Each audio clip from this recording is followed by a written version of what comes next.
ഉദ്യോഗസ്ഥന്മാർ എല്ലാ വകുപ്പിലെയും പേരെടുത്ത് പറയുന്നില്ല, എല്ലാവരെയും ഒറ്റ വാക്കിൽ സ്വാഗതം ഞാൻ നിർത്തുന്നു. നന്ദി, നമസ്കാരം. ഈ ഒരു യോഗം വിളിച്ചിരിക്കുന്ന KSEB ആയിട്ടുള്ള പ്രശ്നമാണ് മെയിനായിട്ടുള്ളത്. എല്ലാ സ്ഥലത്തും കറണ്ട് പോകുന്നു. ടൗണിലുള്ളവർക്ക് പലപ്പോഴും കറണ്ടിൻ്റെ ബുദ്ധിമുട്ട് വരുന്നു. വീട്ടുകാർക്ക് മാത്രമല്ല കടക്കാർക്കും അവർക്ക് ഒരുപാട് നഷ്ടങ്ങൾ സംഭവിക്കുന്നു. അത് കേബിൾ ഇട്ടതിൻ്റെ മിസ്റ്റേക്കാണെന്ന് പറയുന്നുണ്ട്. അത്തരം കാര്യങ്ങൾക്കും പരിഹാരം ഉണ്ടാക്കാനും ഈ മഴക്കാലം ആരംഭിച്ചപ്പോൾ അതിരൂക്ഷമായ മഴ ഉണ്ടാകുമെന്നാണ് പറയുന്നത്. അങ്ങനെ വന്നാൽ KSEBയിലും പ്രിക്കോഷൻസ് ഒക്കെ എടുക്കണം.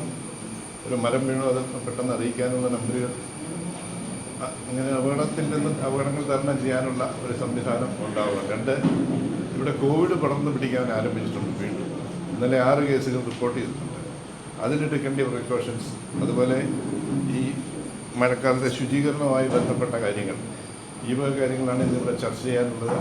ആ ചർച്ച ചെയ്യുമ്പോൾ നിങ്ങളെല്ലാം സജീവമായി പങ്കെടുക്കണം. പിന്നെ സ്കൂൾ ആരംഭിക്കാൻ പോകുന്നുണ്ട്. ആ സ്കൂൾ ആരംഭിക്കുമ്പോൾ അതുമായി ബന്ധപ്പെട്ട കാര്യങ്ങളുണ്ട്. പിന്നെ മുനിസിപ്പൽ ചെയർമാൻ്റെ ശ്രദ്ധയിൽ ഒരു കാര്യം പെടുത്താനുണ്ട്. പാല സെൻറ് തോമസ് സ്കൂളിൻ്റെ മുമ്പിലും അൽഫോൻസ കോളേജിൻ്റെ മുമ്പിലും വെള്ളം കെട്ടി നിൽക്കുന്നു. ഓടകളൊക്കെ ഇവർ PWD ശരിയാക്കിയെങ്കിലും ആ വെള്ളം അങ്ങോട്ട് അതിലേക്ക് പോകാനുള്ള പാസേജ് ഇല്ല. അത് മുനിസിപ്പാലിറ്റിയുടെ ആണ്. അത് അടിയന്തര നടപടി എടുക്കണം എന്ന് അഭ്യർത്ഥിക്കുന്നു. ഏറ്റവും ബഹുമാനപ്പെട്ട പാലാടി MLA ശ്രീ മാണി സി കാപ്പൻ അവരുടെ വേദിയിൽ ഉപേക്ഷണമായിരിക്കുന്ന electricity executive engineer Shri Mathukutty, deputy tahsildar, ഏറ്റവും സ്നേഹത്തോടെ ഇവിടെ എത്തിച്ചേർന്നിട്ടുള്ള ജനപ്രതിനിധികളെ, വിവിധ ഡിപ്പാർട്ട്മെൻറ്റിനെ പ്രതിനിധീകരിച്ച് ഇവിടെ എത്തിയിട്ടുള്ള ഉദ്യോഗസ്ഥന്മാരെ, സ്നേഹമുള്ള സഹോദരന്മാരെ, നമുക്കറിയാം മഴക്കാലം ആരംഭിച്ചപ്പോഴേക്കും വളരെയേറെ പ്രശ്നങ്ങളെ നമ്മൾ ഫേസ് ചെയ്യാൻ ആരംഭിച്ചു കഴിഞ്ഞിരിക്കുന്നു. ഏറ്റവും പ്രധാനപ്പെട്ട ഒരു കാര്യം നമുക്ക് ഇവിടെ ബഹുമാനപ്പെട്ട MLA പറഞ്ഞതുപോലെ തന്നെ KSEBയുടെ ഒരു പ്രശ്നമാണ്. പ്രത്യേകിച്ച് ഇവിടെ വ്യാപാരി സുഹൃത്തുക്കളൊക്കെ എത്തിയിട്ടുണ്ട്. ഒന്ന് കറണ്ട് പോയി കഴിഞ്ഞാൽ ഏതാനും സമയം കഴിയുമ്പോൾ വീണ്ടും പോവുക. ഇതിങ്ങനെ തുടർച്ചയായിട്ട് റിപ്പീറ്റ് ചെയ്തുകൊണ്ടിരിക്കുന്ന ഒരു സമയമാണ്. അത് മുനിസിപ്പാലിറ്റിയുടെ അധികാരത്തിലെ പരിധിയിൽ വരുന്നതല്ല. അത് ഞാനിവിടെ സൂചിപ്പിച്ചതെന്ന് മാത്രമേ ഉള്ളൂ. മറ്റു കാര്യങ്ങളൊക്കെ നിങ്ങൾ പറയും. പിന്നെ മറ്റേ സ്കൂളുകൾ തുറക്കാൻ പോകുന്നു. അത് 2-ാം തീയതിയാണ് സ്കൂൾ തുറക്കും. അതിന് ഒരുപാട് മുന്നൊരുക്കങ്ങളുണ്ട്. മുനിസിപ്പാലിറ്റിയിൽ നിന്ന് ചെയ്യേണ്ട കാര്യങ്ങൾ ഒരുപാട് ഞങ്ങൾ ചെയ്തിട്ടുണ്ട്, ബാക്കി ചെയ്തുകൊണ്ടിരിക്കുന്നു. അതുപോലെ തന്നെ ഇപ്പോൾ ബഹുമാനപ്പെട്ട MLA പറഞ്ഞതുപോലെ കോവിഡ് ആരംഭിച്ചു കഴിഞ്ഞു. ഇന്നലെ തന്നെ 6 എണ്ണമായിട്ട് റിപ്പോർട്ട് ചെയ്തിട്ടുണ്ട്. അതിനും നമ്മളെല്ലാവരും വളരെ ശ്രദ്ധയോടെ ഇരിക്കണം. നമ്മളെല്ലാവരും കൂടി ആലോചിച്ച് നമുക്ക് ഈ മഴക്കാലം ആരംഭിക്കുന്നതോടെ, അല്ലെങ്കിൽ മഴക്കാലം ആരംഭിച്ചു കഴിഞ്ഞു, വെള്ളപ്പൊക്കം ഉണ്ടായത് ഏതാണേലും അല്പം ഇപ്പോൾ കുറഞ്ഞിട്ടുണ്ട്. അപ്പോൾ അങ്ങനെയുള്ള പ്രതിസന്ധികൾ നമ്മൾ എങ്ങനെ തരണം ചെയ്യണം എന്ന് എല്ലാവരും കൂടി ആലോചിച്ച് അതിൻ്റെ സൊല്യൂഷൻ ഉണ്ടാക്കണം. അതിനെല്ലാവരെയും ഞാൻ പ്രത്യേകമായി ഇങ്ങോട്ട് ക്ഷണിക്കുന്നു. നന്ദി, നമസ്കാരം. ഇലക്ട്രിസിറ്റി ബോർഡുമായിട്ട് ബന്ധപ്പെട്ട് ഒത്തിരി പരാതികളുണ്ട് എന്നുള്ളത് സാറോട് പറഞ്ഞു. നമുക്കറിയാം 2016-18 ടൗണിൽ നമ്മുടെ ABC ഗവൺമെൻറ് സ്കീമിൽ, സെൻട്രൽ ഗവൺമെൻറ് സ്കീമിൽ, IPTS സ്കീമിൽ കേബിളാക്കി. അന്ന് നമ്മൾ പറഞ്ഞു സപ്ലൈ ഒന്നും പോകില്ല എന്നൊരു ഓഫർ നമ്മൾ പറഞ്ഞിരുന്നു. നമ്മൾ ആദ്യമായിട്ട് ഒരു ടെക്നോളജി ഇൻട്രൊഡ്യൂസ് ചെയ്തതാണ് HTAPC. അപ്പോൾ അന്നത്തെ കാലത്ത് ഇത് നന്നായിട്ട് പോകുമെന്നുള്ളൊരു ഇതിലാണ് നമ്മൾ ചെയ്തത്. 10 വർഷം കഴിഞ്ഞപ്പോഴത്തേനും പ്രശ്നങ്ങൾ തുടങ്ങിയെന്ന് പറഞ്ഞു കഴിഞ്ഞാൽ ഇടയ്ക്ക് കേബിൾ കത്തുന്നു. ഇപ്പോഴാണ് പ്രശ്നം ഉണ്ടായി തുടങ്ങിയിരിക്കുന്നത്. അപ്പോൾ പാല ടൗണിൽ കഴിഞ്ഞ ദിവസം വ്യാപാരികൾ വന്ന് നമ്മൾ പരാതി പറയുകയുണ്ടായി. 10ഓളം ലൊക്കേഷൻസിൽ കേബിൾ കത്തിയിട്ട് നമ്മൾ മാറ്റി, പല പ്രാവശ്യം മാറ്റി. അപ്പം അത് ഇടയ്ക്കിടയ്ക്ക് ഇങ്ങനെ ഉണ്ടാകുന്നുണ്ട്. അപ്പം നമുക്ക് പാല സബ്സ്റ്റേഷനിൽ നിന്ന് 7 ഫീഡറുകൾ പാല ടൗണിലേക്കുണ്ട്. അപ്പോൾ അതിലൊരു ഫീഡർ നമ്മുടെ UG കേബിൾ വഴിയായിരുന്നു. അത് ഈ ഇടയ്ക്ക് ഈ പ്രശ്നം വന്നു കഴിഞ്ഞപ്പോൾ ഈ കേബിൾ മാറ്റി ആ ഫീഡർ ചാർജ് ചെയ്ത് വന്നപ്പോഴാണ് നമുക്ക് നാച്ചുറൽ കലാമിറ്റി ഉണ്ടായിരിക്കുന്നത്. ഇപ്പോൾ ടൗണിലെ ഫീഡറിൻ്റെ അറേഞ്ച്മെൻറ്റ്സിന് വേണ്ടി നമ്മൾ പരിപാടികൾ ആസൂത്രണം ചെയ്യുന്നുണ്ട്.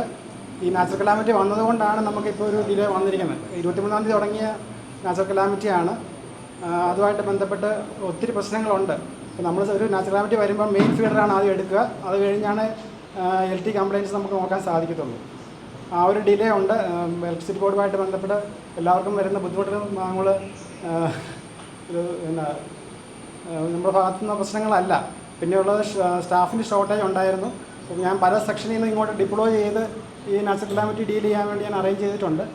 പലയിടത്തു നിന്നും കോൺട്രാക്ടർമാരെ അറേഞ്ച് ചെയ്ത് നമ്മൾ വർക്ക് അറേഞ്ച് ചെയ്തിട്ടുണ്ട്. പക്ഷേ സപ്ലൈ റിസ്റ്റോർ ചെയ്ത് പിന്നെയും നാച്ചുറൽ കലാമിറ്റി ഉണ്ടാകുന്നതുകൊണ്ടാണ് നമുക്കിത് കണ്ടിന്യൂസ് ആയിട്ട് ചെയ്യാൻ പോകാൻ പറ്റാത്തത്. നമ്മുടെ RDSS സ്കീമിൽ ഒരു 23 കോടി രൂപയുടെ വർക്കുകൾ ഇപ്പോൾ നമ്മൾ ഇവിടെ ചെയ്യുന്നുണ്ട് പാലാ ഡിവിഷനിൽ. പാലാ വ്യാപാരി വ്യവസായ ഏകോപന സമിതി യൂത്ത് വിങ്ങിൻ്റെ പ്രസിഡൻ്റാണ്. എൻ്റെ പേര് ജോൺ എന്നാണ്. ഞങ്ങൾ 1 മാസം മുന്നേ ഞങ്ങളൊരു KSEBയുടെ മുന്നിൽ ഒരു ചെറിയ പ്രതിഷേധ പ്രകടനമൊക്കെ നടത്തിയിരുന്നു. സാറിനൊക്കെ ഉണ്ട് ഒരു നിവേദനം നൽകിയിരുന്നു. അന്ന് സാർ ഞങ്ങളോട് പറഞ്ഞൊരു കാര്യമാണ് ABC കേബിളിലൊരു പ്രശ്നം ഞങ്ങളോട് പറഞ്ഞിരുന്നു.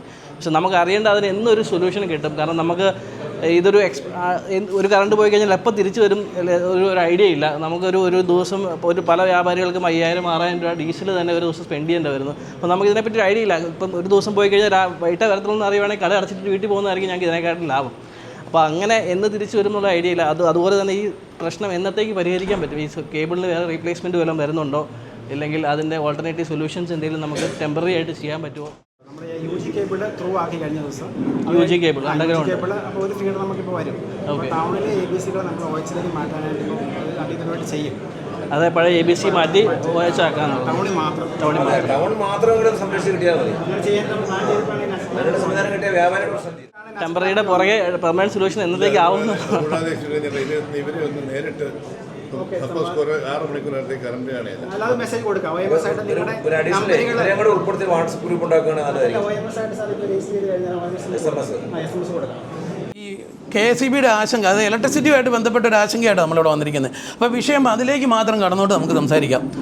ഇവിടെ പല KSEBിയുമായിട്ട് നിരന്തരം ബന്ധപ്പെടുന്നതും ഈ രംഗത്ത് പ്രവർത്തിക്കുന്ന ഒരാളെന്ന നിലയിലും ഞാൻ ഈ ചർച്ചയിലേക്കൊന്ന് എനിക്ക് അവസരം തന്നതിന് ആദ്യമായിട്ട് നന്ദി പറയുന്നു. അതുപോലെ ഇപ്പം വ്യാപാരി വ്യവസായിക്കും ഇവിടെ MLAക്കും സംഘാടകർക്കും എല്ലാം നന്ദി പറയുന്നു.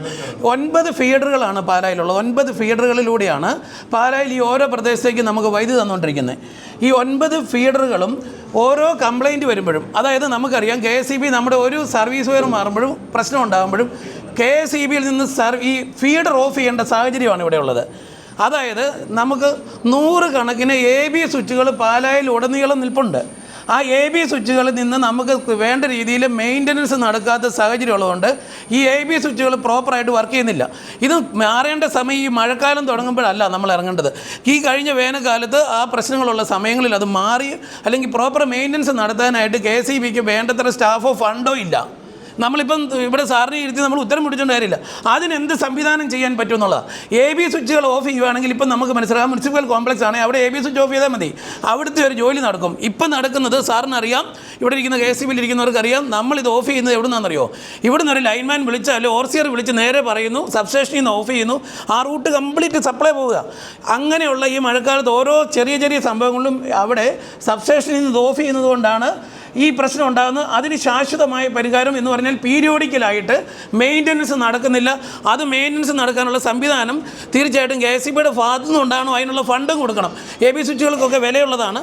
അത് മാറ്റി കൃത്യമായിട്ട് വെച്ചാലേ ആ പ്രശ്നം തീരുള്ളൂ. ഒന്നാമത്തെ വിഷയമായിട്ട് ഈ രംഗത്ത് പ്രവർത്തിക്കുന്നുള്ളത്. 2, ഈ AB സ്വിച്ചുകൾ ഈ കാര്യത്തിൽ സാറിൽ നിന്ന് മറുപടി ഇതിന് ശേഷം പറഞ്ഞാൽ മതി. റിംഗ് മെയിൻ സിസ്റ്റം എന്ന് പറയുന്ന RMU എന്ന് പറയുന്ന സംവിധാനം പാലായിൽ നടപ്പിലാകും എന്ന് പറഞ്ഞുകൊണ്ടാണ് പാലായിലൂടെ ABC കേബിൾ വലിക്കുന്നത്.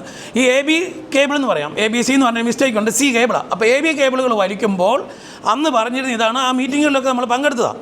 പക്ഷേ സംഭവിച്ച പ്രശ്നം എന്താണെന്നറിയാമോ? ഈ കേബിളുകൾ ലോകത്തിൽ പല സ്ഥലത്തും പരാജയപ്പെട്ട ഒരു സംഭവം ആയപ്പോൾ തന്നെയാണ് പാലായിൽ ഇത് വലിച്ചു തുടങ്ങിയത്. ദയവേത് ഇനിയും ഈ ABC കേബിൾ വലിക്കുന്നതിന് പ്രോജക്റ്റ് ഇവിടെ ഉണ്ടെന്ന് പറയുന്നു. അത് RDSSൻ്റെ, അതായത് സെൻട്രൽ ഗവൺമെൻറ് പ്രോജക്റ്റ് പെടുത്തിക്കൊണ്ട് ഇത് ഇനിയും വലിക്കരുത് ദയവേത്. ഇപ്പോൾ ഇത് ലോകത്ത് ഈ രംഗത്ത്, അതായത് ഓപ്പൺ കണ്ടക്ടർ വലിക്കുമ്പോൾ പുതിയ കണ്ടക്ടർ നിലവിലുണ്ട്. അത് സാറിനറിയാം, സാർ ഇവിടെ പറഞ്ഞു കഴിഞ്ഞു, അതിനെപ്പറ്റി പറഞ്ഞു. അതായത് ഓപ്പൺ കണ്ടക്ടർ, ഇൻസുലേറ്റഡ് ആയിട്ടുള്ള ഓപ്പൺ കണ്ടക്ടർ. പണ്ടുണ്ടായിരുന്നത് നമ്മൾ കമ്പി ലൈനാണെങ്കിൽ ഇനി അത് വലിക്കേണ്ടത് ചെറിയ ഇൻസുലേഷനും കൂടി. ഇപ്പോൾ എന്നാ സംഭവിക്കുന്നറിയോ? ഈ 2 വയസ്സുള്ള കൊച്ച് 1 വയസ്സുള്ള കൊച്ചിനെ എടുത്തുകൊണ്ട് നടക്കുന്ന പോലെയാണ് നമ്മുടെ പാലായിലെ പോസ്റ്റുകളെല്ലാം നിൽക്കുന്നത്. നിങ്ങൾ ശ്രദ്ധിക്കണം, ഇതൊരു വലിയ പ്രശ്നത്തിലേക്ക് പോയി. ഇപ്പോൾ കാണുന്നത് നമ്മൾ ഈ മീറ്റിങ്ങിൽ കൂടുന്ന പ്രശ്നമല്ല അടുത്ത കാലത്ത് ഇനി വരാൻ പോകുന്നത്. ഒരു കാറ്റ് വീശിയിട്ട് 83-ലെ കാറ്റിന് ശേഷം പാലായിലോ പരിസരത്തോ വലിയ കാറ്റ് വീശിയിട്ടില്ല. ഒരു കാറ്റ് വീശിയിട്ടുണ്ടെങ്കിൽ ഈ രംഗത്ത് പ്രവർത്തിക്കുന്ന എല്ലാവർക്കും അറിയാം, നമ്മുടെ ഭാഗത്ത് കറണ്ട് പോയാൽ ഇനി 10-15 ദിവസം എടുക്കും. ഇപ്പോൾ ഉണ്ടാകുന്ന ഈ 5 മിനിറ്റിൻ്റെ ഇൻട്രപ്ഷൻ അല്ല ഉണ്ടാകാൻ പോകുന്നത്. അതിനനുസരിച്ച് ഈ രംഗത്ത് ഇപ്പോൾ ടൗണിൽ ഈ പറയുന്ന കേബിൾ വലിക്കാൻ ആ പ്രോജക്റ്റിൽ ടൗൺ ഇല്ലെന്നാണ് ഞാൻ മനസ്സിലാക്കുന്നത്. തീർച്ചയായിട്ടും പാലാ ടൗണിൽ ഉടനീളം ആ കണ്ടക്ടർ വലിക്കാൻ ഈ ഫണ്ടിൽ നിന്ന് എങ്ങനെയാണ് അത്, അല്ലെങ്കിൽ ഇപ്പോൾ മുറിക്കുമ്പോൾ ഭാഗമാണ് വലിക്കാൻ പോകുന്നത്, അത് മാറ്റിക്കണം എന്നുള്ളതാണ്. പാലാ അത് വലിക്കാൻ വേണ്ടി എന്ത് പ്രോജക്റ്റ് MLAക്ക് എന്ത് ചെയ്യാൻ പറ്റും, ആ രീതിയിലേക്ക് MLAയുടെ ഭാഗത്തുനിന്ന് എന്ത് ചെയ്യാൻ പറ്റുമെന്ന് ദയവായിട്ട് പറയണം. അതുപോലെ തന്നെ ജീവനക്കാരെ സംബന്ധിച്ച്, ജീവനക്കാരെ അപര്യാപ്തത പരിഹരിക്കുന്നു എന്ന് പറയുമ്പോൾ ഇത് ഗവൺമെൻറ്റിൻ്റെ ഭാഗത്തു നിന്ന് എല്ലാ സെക്ഷനിലും ഒരുപോലെയാണ് ജീവനക്കാരെ കൊടുക്കുന്നത്. പാലാ പോലെ ടൗണിൽ ഇത്രയും ജീവനക്കാരെ കൊടുത്താൽ പോരാ, ഇരട്ടി ജീവനക്കാരെ കൊടുക്കാൻ വേണ്ടിയുള്ള സംവിധാനം ഉണ്ടാകണം. അല്ലെങ്കിൽ ഇപ്പോൾ ഇവിടെ നടക്കുന്നതെന്ന് വെച്ചാൽ സബ് കോൺട്രാക്ടറെ പറ്റിയാണ് അവരെ കൊണ്ട് വർക്ക് നടക്കുന്നത്. പാലായിൽ ABC വലിച്ചപ്പോഴും ഇവിടെ എല്ലാം വലിക്കുമ്പോഴും കേബിളുകൾ ജോയിൻ ചെയ്യാൻ വേണ്ടി പ്രത്യേക ലൈസൻസ് ഉണ്ട്. അതിൽ പ്രാവീണ്യമുള്ളവരെ വെച്ച് വേണമായിരുന്നു ഈ വർക്കുകൾ ചെയ്യാൻ. പ്രാവീണ്യമുള്ളവരെ കൊണ്ടല്ല വർക്ക് ചെയ്ത് ദയവ് ചെയ്ത് ഇനിയെങ്കിലും ഈ രംഗത്ത് ഇവിടെ ജോലി ചെയ്യുന്നവർക്ക് പ്രോപ്പറായിട്ട് ട്രെയിനിങ് കൊടുക്കണം. കേബിൾ വലിക്കുന്നതിന്, കേബിളിൻ്റെ ടെർമിനേഷൻ നടക്കുന്നതിന് ഒക്കെ കൂടി ട്രെയിനിങ് കൊടുക്കണം. അല്ലെങ്കിൽ ട്രെയിനിങ് ഉള്ളവരെ വിളിച്ചു വരുത്തിക്കൊണ്ട് അതിനുള്ള സംവിധാനത്തിലേക്ക് പോകേണ്ടി വരും. അത് ആണ് അടുത്ത നിർദ്ദേശം. ഈ രീതിയിൽ ഇപ്പോൾ പാലായിൽ നടക്കുന്ന ഈ സംവിധാനത്തിന് ശാശ്വതമായിട്ട് ഒത്തിരി നിർദ്ദേശങ്ങൾ വെക്കാനുണ്ട്. നിങ്ങൾക്കെല്ലാം നിർദ്ദേശങ്ങൾ വെക്കാനുള്ളവരായതുകൊണ്ട് ഏറ്റവും മിനിമം ഈ നിർദ്ദേശങ്ങൾ മാത്രമാണ് എനിക്ക് വെക്കാനുള്ളത്. ഈ രീതിയിൽ കൃത്യമായിട്ട് ഇവിടെ വന്ന് സംസാരിക്കുന്നവരായിട്ട് എല്ലാവരും അവിടെ ഇരിക്കുകയും ഇവിടെ പറയുകയും നിർദ്ദേശങ്ങളും അത് എന്താണോ ചെയ്യാൻ പോകുന്നത് എന്നുള്ളത് പീരിയോഡിക്കലായിട്ട് നടപ്പിലാക്കുന്ന കാര്യമേ സാർ ദയവ് ഇത് പറയാവുള്ളൂ. ഫണ്ടിൻ്റെ അപര്യാപ്തത പറഞ്ഞാൽ എന്നിട്ട് അത് നടപ്പിലാക്കാൻ, അതായത് ഈ ടൗണിൻ്റെ പ്രശ്നം തീരണമെങ്കിൽ ഇനി ഓപ്പൺ കണ്ടക്ടർ ഇനി വലിക്കണം, ഈ പോസ്റ്റായിരിക്കുന്ന ലൈനുകളെല്ലാം അഴിച്ചു മാറ്റണം, ആ ഒരു സത്യം അങ്ങ് പ്രഖ്യാപിക്കണം. കാരണം അതേ നടപടിയുള്ളൂ. ഇനി കേബിളുമായിട്ട് പാലാ ടൗണിലൂടെ ഇപ്പോൾ ഡാമേജ് കിടക്കുന്ന മാറ്റിക്കോ, അല്ലാതെ പുതിയ കണ്ടക്ടർ വലിക്കാൻ വേണ്ടി വന്ന വ്യാപാരി സുഹൃത്തുക്കൾ ഇവിടെ ഇരിപ്പുണ്ട്, നിങ്ങൾ സമ്മതിക്കരുത്. ഈ കണ്ടക്ടറെ കൊണ്ടുവരാൻ വേണ്ടി ഇവിടെ പല സ്ഥലങ്ങളിലും KSEB ഓർഡർ ചെയ്ത് വരുത്തി വെച്ചിട്ടുണ്ടെന്ന് പറഞ്ഞത്. ദയവ് ചെയ്ത് ഞങ്ങൾക്കാർക്കും KSEBയോടോ MLAയോടോ ആരോടും പരാതി പ്രശ്നങ്ങളില്ല. പ്രപ്പോസൽ ഇതാണ്, കേബിളുകൾ മാറ്റുമ്പോൾ ഇനി ആ കേബിളുമായി ദയവായിട്ട് വലിക്കുന്നതിനോട് ഞങ്ങൾക്കെല്ലാം പ്രശ്നമുണ്ട്. അടിയന്തരമായിട്ട് ഡാമേജ് വന്ന് കിടക്കുന്ന കേബിളുണ്ട്, പാലാ ബിഷപ്സ് ഹൗസിൻ്റെ അവിടുത്തെ കുറച്ച് റൂട്ടിലുണ്ട്. ആ കേബിളുകൾ മാറ്റാം. അല്ലാതെ പുതിയ ലൈൻ വലിക്കുന്നത് അതിന് വേറെ എങ്ങോട്ടെങ്കിലും കൊടുത്തു വിട്ടോ, അതിന് പകരം നമുക്ക് കേബിൾ കൊണ്ടുവന്ന് വലിക്കണം. ഇത്രയൊക്കെ പറയാനുള്ളൂ. ഇത്ര അവസരം തന്നതിന് എല്ലാവർക്കും നന്ദി. Thank you. ഞങ്ങളുടെ വൈഗ ടൗണ് നിരന്തരമായിട്ട് എല്ലാ ദിവസങ്ങളിലും വൈദ്യുതി തടസ്സം നേരിടുക. ഒരു ദിവസം ഒരു 10-30 പ്രാവശ്യമെങ്കിലും വൈദ്യുതി വരുന്നു പോകുന്നു, വൈദ്യുതി വരുന്നു പോകുന്നു. ഞങ്ങൾ KSEBയിൽ കഴിഞ്ഞ ദിവസം ഒരു കംപ്ലൈൻറ്റ് ഞങ്ങൾ പറഞ്ഞു. അപ്പം നിങ്ങൾക്ക് 30 പ്രാവശ്യമല്ലേ പോയുള്ളൂ, 31 പ്രാവശ്യം വന്നില്ല എന്ന് ഞങ്ങളോട് ചോദിച്ചു. എങ്ങനെയുണ്ട്? ഇലക്ട്രിസിറ്റിയുടെ ഒരു ന്യായമായിട്ടുള്ള ഒരു രീതിയിലുള്ള ചോദ്യമായിപ്പോയി.